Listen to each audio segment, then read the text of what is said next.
Cities around the globe are limiting our use of plastic carrier bags, and science is wondering if that's really helping the environment at all.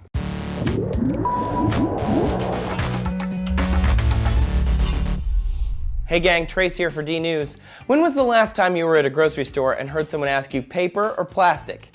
It seems like in a lot of places that phrase is long gone. Plastic bags are pretty much ubiquitous, although they're being taxed and banned in a number of cities. And the National Center for Policy Analysis is seeing if those taxes are worth the cost. The NCPA looked at 6 American cities that have bag laws and assessed if they decreased trash costs in those areas.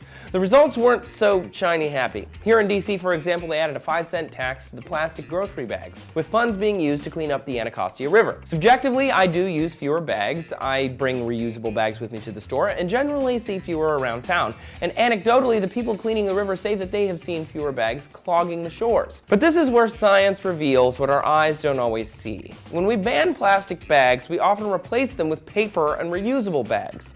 They cost the city more money. Paper bags do biodegrade, unlike plastic bags, but they're 10 times heavier and they take up more space in city landfills. Reusable bags are often made in China and then shipped here, and they're made with a similar process to the thin plastic bags. So carbon footprint, not so awesome.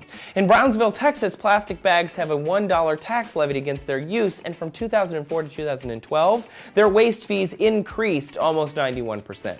They are not saving any landfill monies at all. That seems to be the case. We are also not saving landfill space. Plastic bags are less than 0.5% of the waste stream, and depending on the landfill, paper bags may not have a chance to biodegrade anyway. If they're buried under too much other refuse, the microbes that are supposed to eat away at the paper won't get to them in time. Now, there are other sides to this policy. 5 years ago, Rwanda banned thin plastic bags in the whole country.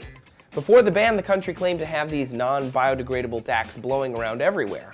There was plastic clogging the waterways and covering agricultural spaces. Now, the capital is one of the cleanest in Africa, which adds to their tourism, productivity, and national pride. In Bangladesh, 9.3 million plastic bags were dumped every year in the city of Dhaka, with only 10% making it into trash receptacles.